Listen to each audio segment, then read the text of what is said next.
आज की वीडियो में हम बात करेंगे कि 60 से 65 साल की उम्र की जो एज ब्रैकेट के लोग हैं वो किस तरह से अपनी सेहत को मज़ीद बेहतर बना सकते हैं, किस तरह से अपनी सेहत को बेहतर बनाने पे काम कर सकते हैं और उसके लिए वो क्या क्या चीज़ें हैं जो एवरीडे लाइफ में इंक्लूड कर सकते हैं। सबसे पहले तो regular exercise is very important and bye regular exercise I don't mean lot of running और एरोबिक्स, क्योंकि 60 to 65 ईयर्स ऑफ एज में समटाइम्स ऐसा होता है कि बहुत सारे लोग एक्टिवली रनिंग नहीं कर पाते, बहुत सारे लोग हैं जो एरोबिक्स नहीं कर पा रहे होते। तो आप अगर आप वॉक कर सकते हैं तो आप वॉक कर लें, अगर आप स्विमिंग कर सकते हैं तो आप स्विमिंग कर लें, अगर आप साइकिलिंग कर सकते हैं तो आप साइकिलिंग कर लें। अगर आप इन तीनों चीज़ों में से कुछ नहीं कर सकते तो कोशिश करें कि मिनिमम 10 से 15 मिनट वॉक से शुरू करें और आहिस्ता आहिस्ता उसको 30 मिनट्स तक लेके जाएं। यानी आप एक छोटे इंटरवल ऑफ वॉकिंग से शुरू करके उसको 30 मिनट्स तक आहिस्ता आहिस्ता ले जा सकते हैं। लेकिन आपने ये सब शुरू करने से पहले अपने डॉक्टर के साथ ज़रूर रुजू करना है और उससे मशवरा करना है। दूसरे नंबर पे जो बहुत इंपॉर्टेंट बात है वो है स्ट्रेंथ ट्रेनिंग। स्ट्रेंथ ट्रेनिंग के बारे में हमारे मुल्क में ज़्यादातर बात नहीं की जाती, लेकिन बहुत सारी ऐसी एक्सरसाइजेज़ हैं जिनमें स्ट्रेंथ ट्रेनिंग कराई जाती है और उसमें जो जिस्म है वो आपका ज़्यादा मजबूत हो जाता है। तो 60 to 65 ईयर्स ऑफ एज में strength training is really important. वैसे तो ये हर उम्र के लोग कर सकते हैं। इसमें बहुत सारी पिलाटेस की ऑनलाइन क्लासेस होती हैं, इसमें बहुत सारे फ़िज़िकल क्लासेस होती हैं जिनमें स्ट्रेंथ ट्रेनिंग बताई जाती है, या पिलाटेस की फ़िज़िकल क्लासेस होती हैं जिनमें स्ट्रेंथ ट्रेनिंग बताई जाती है। तीसरे नंबर पे जो बहुत इंपॉर्टेंट है that is flexibility and balance. तो अगर आपने फ्लेक्सिबिलिटी और बैलेंस अचीव करना है बॉडी के लिए तो उसके लिए जो बहुत मशहूर है दैट इज़ योगा। तो योगा भी आपकी रूटीन का हिस्सा हो सकता है। आप ये भी कर सकते हैं कि आप वॉक डेली कर लें 30 मिनट और हफ्ते में 2 से 3 दिन या 4 दिन की क्लासेस ले लें योगा की या फिर पिलाटेस की। कुछ लोग इन क्लासेस को मिला के करवाते हैं, उसे योगा लाटेस कहते हैं, तो आप वो योगा लाटेस की क्लासेस भी ले सकते हैं।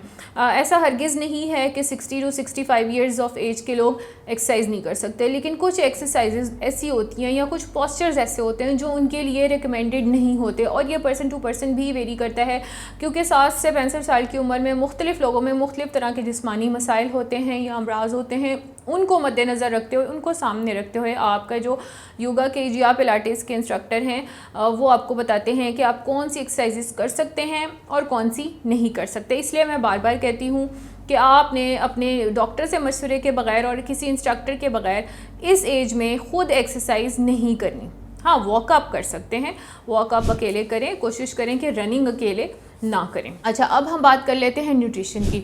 न्यूट्रिशन में आपने कोशिश करनी है कि आपने न्यूट्रिशन डेंस फूड पे फोकस करना है। फ्रूट्स का इस्तेमाल बहुत ज़्यादा करना है, वेजिटेबल्स का, होल ग्रेन्स का इस्तेमाल कर सकते हैं, प्रोटीन्स ले सकते हैं, हेल्दी फैट्स हैं जो नट्स में और आलमंड्स में, वॉलनट्स में होते हैं, उनका इस्तेमाल कर सकते हैं। फ़ास्ट फूड को अवॉइड करें, बहुत ज़्यादा तली हुई चीज़ों को अवॉइड करें, बहुत ज़्यादा नमक को अवॉइड करें, बहुत ज़्यादा मीठी चीज़ों को अवॉइड करें, बहुत ज़्यादा मसालों को अवॉइड करें। सो ये कुछ चीज़ें हैं जो आपने अवॉइड करनी है। अच्छा, अब आ जाते हैं स्लीप पे और रिलैक्सेशन पे।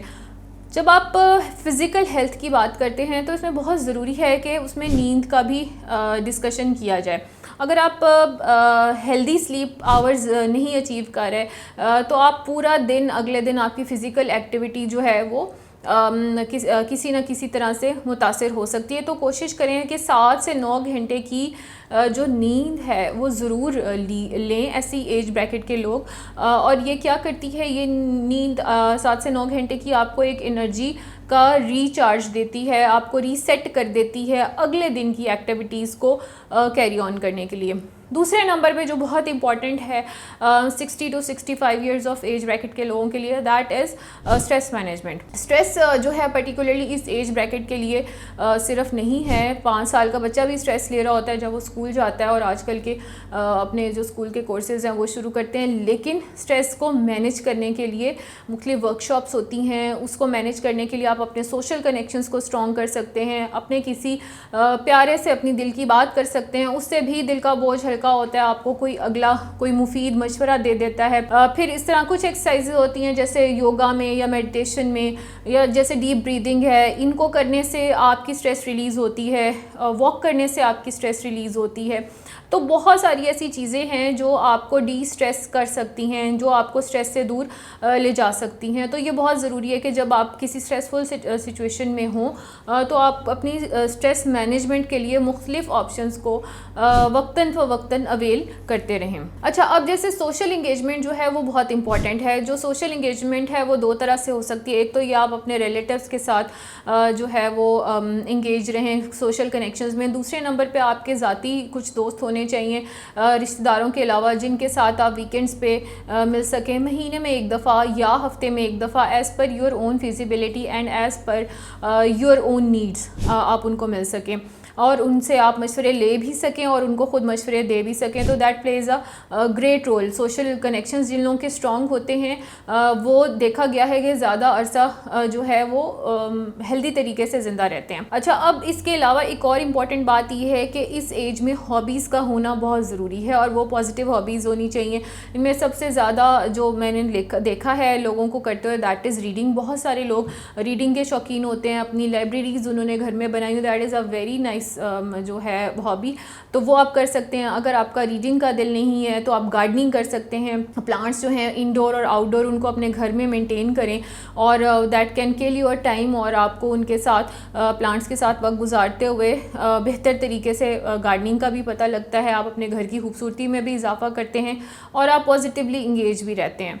बहुत सारे लोग हैं जो पेंटिंग करते हैं या कैलीग्राफीज़ करते हैं, तो ये आपके ऊपर डिपेंड करता है कि आपने अपना कौन सा शौक़ है परस्यू करना है, आपका माइंड किस तरफ जा रहा है। बट हॉबी होना बहुत ज़रूरी है और सोशल कनेक्शंस होना बहुत ज़रूरी है। और सोशल कनेक्शंस वंस अगेन जैसे मैंने आपको कहा सिर्फ रिश्तेदारों के साथ होना ज़रूरी नहीं है, रिश्तेदारों के अलावा भी आपके कुछ पर्सनल फ्रेंड्स होने चाहिए। Maybe on your exercise class और maybe in your during your walking, या फिर आपकी पिलाटेस क्लास में या योगा की क्लास में आपको कुछ फ्रेंड्स मिल गए और आपने अपना ग्रुप बना लिया। एक जैसे लोग इकट्ठे हो जाते हैं और फिर वो मिलते हैं तो उन्हें एक जैसे वाइब्स आते हैं और वो अपने एक दूसरे के साथ टाइम गुजार सकते हैं।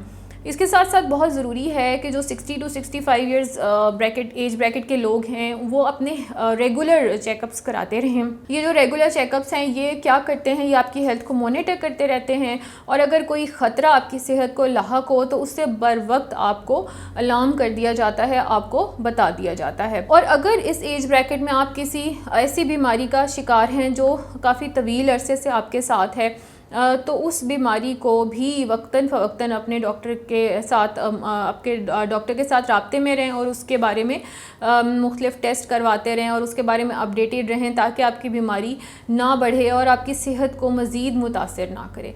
तो ये कुछ टिप्स हैं जो 60 to 65 years of age bracket के लोग अपनी ज़िंदगी को मज़ीद बेहतर करने के लिए और अपनी सेहत को मज़ीद बेहतर करने के लिए इस्तेमाल कर सकते हैं।